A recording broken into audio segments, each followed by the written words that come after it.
네, 서울 시민 4명 가운데 1명이 비만인 것으로 나타난 가운데 건강보험공단이 비만과의 전쟁을 선포했습니다. 비만이 도대체 얼마나 심각한 질병인지 전문가 모시고 살펴보겠습니다.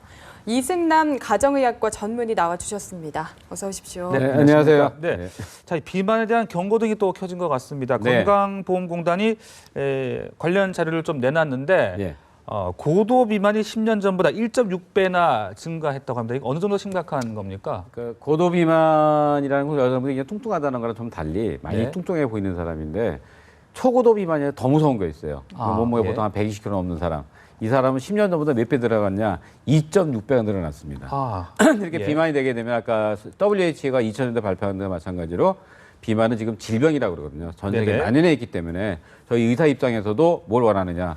질병으로 해서 환자들한테 이렇게 좀 혜택을 받을 수 있도록 하는 게 좋을 것 같습니다. 예. 그 고도 비만, 초고도 비만 그 기준이 어떻게 되는지도 좀 그러니까 우리가 체질량 지수라고 있어요. 네. 그러니까 몸무게 킬로그램을 제곱미터, 자기 키의 제곱미터로 나눈 건데 예. 보통 정상이 18.5에서 23까지면 정상이라고 그러고요. 네네. 23이 조금 넘어가면 이제 경증인데 우리가 30이 넘어가게 되면 바로 고도 비만이고요. 네. 35가 넘어가게 되면 초고도 비만이라고 부르는 겁니다. 그렇군요. 네. 그 고도 비만이나 초고도 비만이 보통 남성에서 더 많이 나타나는 겁니까? 연령대별로 다 다른 겁니까? 연령도 좀 다르긴 한데 네. 그래도 남성이 더 많이 나타납니다. 예. 그 남성이 많이 나타나는 이유는 남성들 뭘 많이 하냐나 특히 30대 많은데 40대 사이가 예. 그때 한창 사회활동을 많이 하면서 뭘 하느냐 음식을 잘 못 먹으니까 인탄식품 많이 먹고 네네. 또 한 가지 많이 못 먹느냐 포금을 하게 돼요. 술이 또 문제군요. 네, 포금을 하고 예. 나서 술만 먹으면 괜찮은데 그 배가 고픈데 집에 서 밥물 먹잖아요. 또 안주도 많이 예, 먹고. 이게 바로 칼로리가 쌓이기 때문에 네네. 저한테 온 분 중에 한 분이 제일 뚱뚱하신 분이 한 145kg 되는데 아유, 예. 이분은 하루에 소주를 한 개짝 먹어요.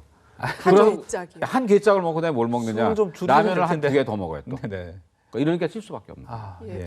이게 개인적으로도 문제인데 네. 사회적으로 비용도 또 어마어마하게 발생한다고 하더라고요. 맞습니까? 아까 얘기했더니 지금 7,000억? 예, 7,300억 7,300억 가까이 정도 된다는데. 든다는데 그 예. 이유는 뭐냐?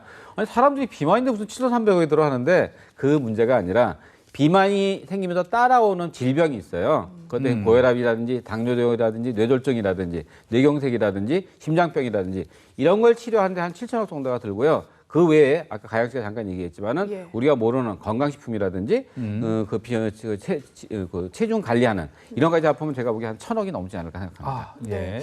그리고 저희가 앞에 처음에도 이야기를 했지만 서울 시민 4명 중에 1명이 비만이다. 이런 조사 결과가 나왔다고 하더라고요. 네. 저는 사실 잘 믿기지가 않거든요. 안 믿기죠. 네. 그런데 환자를 맨날 보니까 네. 저희가 이제 정부에서 검진하는 거 있잖아요. 네네. 그걸 해보다 되면은 진짜 그렇게 많습니다. 근데 아, 왜 예. 모르느냐? 겉으로 보기엔 얼굴도 조그매요. 근데 몸도 날씬해보이는데 어디가 문제냐? 복부 비만이 문제입니다. 네. 그러니까 복부를 갖다 우리가 그러잖아. 배둘레햄 그러잖아요. 예. 그래서 여기가 우리가 그 체질방 질수 말고 네. 뭐가 중요하냐나 이 복부 비만 중요한 게 이 안에 내장 지방이 있어요. 그 내장 내장 지방. 지방이 있게 되면은 예. 그 내장 지방이 바로 뭘 만드느냐? 우리의 몸속에 나오는 염증 물질을 만들어요. 네. 그 염증 물질이 어디 가느냐? 간으로 가면 지방간을 만들고 네. 혈관을 가면 혈관을 갖다가 망가뜨립니다. 그다음에 네. 세포로 가게 되면 암도 만들 수가 있어요. 그래서 그만큼 무서운데 어떻게 계산하느냐? 남자는 90cm, 여자는 85cm인데 네. 또 키가 자꾸 마른 사람 있잖아요. 예. 가장 좋은 방법 뭐냐? 줄 있죠, 줄. 예. 네네. 줄을 이렇게 딱 자기 키까지 재세요. 그러다 반을 접으세요. 네. 그래서 이렇게 딱 둘러봤더니 얘가 안 다친다. 이건 비만이에요. 역시 가장 간단한 방법입니다. 복부 비만이 문제인데 참 예. 그만큼 또 뱃살이 참 빼기가 힘들거든요. 네. 이 비만이 말씀 계속 해주시고 계십니다만은 이게 뭐 단순히 미용의 문제가 이제는 전혀 아닌 것 같고 그렇죠. 만성 질환도 그렇고 뭐 우리 수명까지 많이 단축시킬 수 있는 네. 이런 큰 문제성, 위험성이 있는 거죠. 굉장히 무서운 것 중에 하나가 네. 이제 아까도 얘기했지만 비만이 생기면 각종 질병이 생기는데 예. 그 중에서도 암이 각종 잘 생기는데 네. 특히 대장암이라든지 난소암이 잘 생기고요. 가장 무서운 거는 WHO에서 2000년도에 비만을 질병이라고 선포했는데 그럼 1년에 비만 때문에 몇 명이 죽냐? 작년 통계를 해봤더니 260만 명이 죽어요.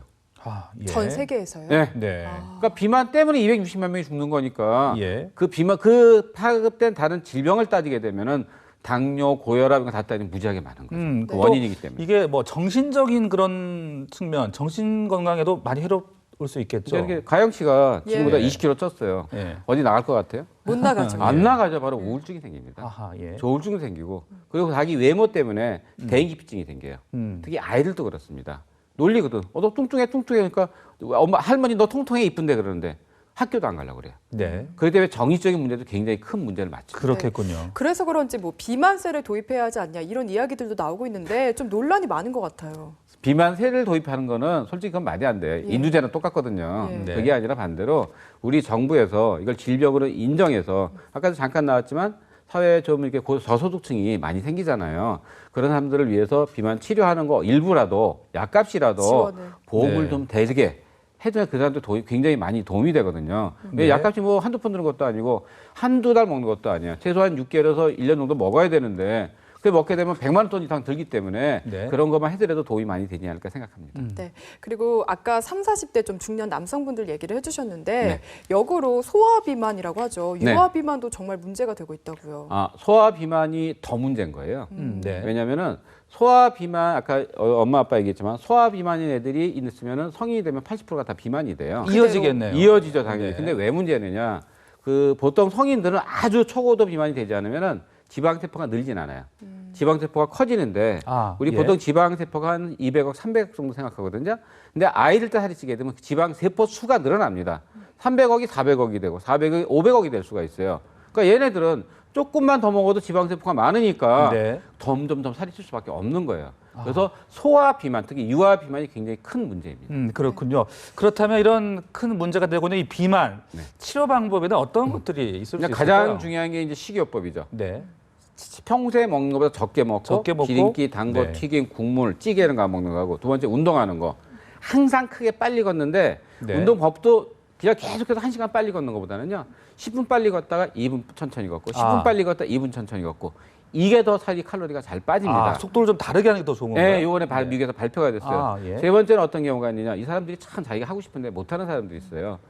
너무 밥맛이 좋으니까 땡기니까 네. 식욕 억제가 문제거든요. 예. 근데 식욕 억제제가 여태까지 나온 것 중에서 그 몇 년 전에 나왔던 거가 심장마비가 걸려서 그만둔 게 있어요. 시부티라민이라고. 그다음에 그 요새 나와서 먹는 식욕 억제는 전부 다 정신과 얘기예요. 네네. 그러니까 뭐가 문제느냐? 부작용이 굉장히 많아요. 잠도 안 오고 머리도 아프고 그다음에 예. 우울증도 빠질 수가 있고 가장 문제가 뭐냐? 이거는 그 중독성이 있습니다. 디펜던시가 있기 때문에 8주에서 12주 이상 먹을 수가 없는데 다행히 작년에 그 미국에서 FDA에서 공인 받은 제품이 있어요. 아, 예. 이건 2년 동안 먹을 수가 있어요. 그러니까 이거는 의사의 도움에 전문의약품이니까 그 로카셀이라는 거니까 정부에서 의사의 도움을 받아서 한 3개월에 한 번씩 체크를 하면서 2년 동안 먹을 수가 있기 때문에 네. 좀 안심할 수가 있습니다. 아, 네. 뭐 수술적인 방법도 있지는 솔직히 않을까요? 방법도 있죠. 네. 있는데 그 작년에 한번 사고 난 거 있었죠. 위밴드 수술. 예. 아, 예. 네, 이제 그거는 왜냐면 부작용이 좀 미국에서는 그 처음에 했는데 요새 왜 하는가 해보니까 25% 정도 부작용이 생겨요. 천공도 생기고. 그다음에 요새 하는 게 뭐냐 풍선 넣는 거 있어요. 위에다 넣어서 풍선을 집어넣으니까 많이 못 먹게 돼 있죠. 아하, 그것도 예. 이것도 또 부작용이 없을 수가 좀 없어요. 위험할 것도 같은데요. 다 네. 위험하죠. 네. 그다음에 지방 흡입술이 있어요. 예. 근데 지방 흡입술은 살 빼는 걸 하면 안 됩니다. 이건 왜? 음. 이거는 체형 관리를 생각을 해야지. 네. 이 많은 살을 그걸 다 뺄 수가 없는 거예요. 예. 그러니까 조금만 빼는 거로 생각하는 게 가장 좋게. 그 생각됩니다. 지방 흡입술로는 그러니까 피하 지방만 뺄 수 있는 거고 내장 지방은 어떻게 할 수 없는 절대 겁니까? 뺄 수가 없는 거죠. 아, 예. 그러니까 내장 지방 빼는 거 간단한 거 하나 가르쳐 드릴까요? 네. 복부비만 빼는 거. 예. 어떤 굉장히 방법이 간단한 있을까요? 방법인데 일단 뭐 적게 먹는 건 다 아까 말씀드렸고 네네. 흉식호흡이라고 팔을 여기다 대신 다음에 코를 크게 들이쉬는데 배꼽을 안으로 들어가는 거야. 배꼽 안으로 들어가고 흉식을 하되 네. 내릴 때 배꼽으로 들어가 있고 아, 예. 하게 되면 네. 배가 자꾸 힘을 주게 되니까 예. 빠지는 거 하나고요. 웃을 때 우리가 크게 손에서 웃는데 배 힘 주고 그게 하하 아니고 하하하 하면 배가 움직입니다. 아. 그러면 간단히 좀 어느 정도 도움을 받을 수가 있습니다. 그러니까 배의 근육을 좀 많이 움직이고 이런 그렇죠. 것들이 도움이 될 수가 있겠네요. 그렇습니다. 그 윗몸 일으키기는 그 복부 비만에 도움이 되는 겁니까? 안 도움이 되는 되긴 겁니까? 하는데 네. 그거는 나이 든 사람하고 뚱뚱한 사람 솔직히 할 수가 없어요. 예. 그러니까 일단 이런 간단한 것부터 네. 크게 빨리 걷는 것부터 해서 팔을 뺀 다음에 근데 식스팩을 만들겠다. 그때부터 예. 해서 충분합니다. 예. 네. 예. 그리고 또 제가 들은 이야기가 있는데 네. 우유를 정기적으로 마시면 비만 확률이 낮아진다 이런 이야기가 있다고 하던데 네. 이게 좀 사실인가요? 아, 그런가요? 맞습니다. 근데 네. 우유도 잘 골라 먹어야 돼요. 그렇게 단 거 많이 탄 거 있잖아요. 색깔 없는 우유는 딸기 칼로리가 우유 높습니다. 네. 네. 그러니까 그러지 말고 흰 우유나 저지방 우유를 먹으면 되는데 사람들이 우유 하면 이거 콜레스테롤이 굉장히 많은데 근데 얼마큼 들었느냐? 우유 100ml는 콜레스테롤이 11mg밖에 안 들었어요. 하루 섭취량이 300mg이거든요. 그러니까 얼마 안 되는 거예요. 또 한 가지 우유는 뭐가 있냐? 단백질이 들어 있고요. 가장 중요한 게 우유에 제일 많이 드는 게 뭐죠? 지방? 칼슘이죠. 칼슘. 네. 아, 칼슘 예. 지방은 얼마 안 돼요. 예. 칼슘인데 우리 몸에서 칼슘이 떨어지게 되면은 식욕 억제를 잘 못합니다. 네. 그래서 칼슘을 충분히 먹게 되면 식욕 억제가 잘 돼요. 그래서 우유는 세 가지가 좋은 거죠. 지방도 적죠. 그다음에 단백질도 있죠. 칼슘이 많죠. 네. 그래서 우유를 먹게 되면 살이 잘 빠지는데 하루에 몇 잔 먹는 게 좋느냐? 하루에 2-3잔 정도 먹는 게 가장 좋습니다. 네. 저 같은 경우는 근데 우유를 먹으면 좀 소화가 안 되는 것 같고 배가 좀 아프기도 아, 하는데 그런 분들 같은 사람들은 좀 경우에는 맞지 않는다고 봐야 될까요? 네, 유당 내불증이라고 그래가지고 아, 예. 그 유 속에 들어있는 유당이라는 게 있어요. 아. 그걸 소화를 못 시키는 사람들이 동양 사람이 좀 많습니다. 그런 사람 배도 아프고 소화도 안 되고 설사도 할 수가 있는데 요새는 어떤 우유가 나와 있느냐? 네. 유당을 제거한 우유가 나와 있어요. 아, 아마 맞아. 그거 뭐 카페 자시면은- 가니까 또 뭐 소화가 잘 되는 우유 이런 것도 나와 있더라고요. 아, 그게 바로 그런 종류예요. 아, 예. 그러니까 그걸 드시면 아마 이승준 네. 씨도 예. 전혀 걱정 안 해도 될 것 같습니다. 알겠습니다. 네, 알겠습니다. 네. 어쨌든 요약하자면 적게 먹고 많이 움직여라 이게 당근이 참 아닐까 말은 싶네요. 쉬운데 실천이 참 어려운 것 같습니다. 잠 푹 자야 돼요. 아, 잠을 또 6시간 이상 주무자고요? 자야지 5시간 이하 자게 되면 살이 찝니다. 아, 알겠습니다. 네, 알겠습니다. 지금까지 이승남 가정의학과 전문의였습니다. 말씀 감사합니다. 고맙습니다. 네, 감사합니다.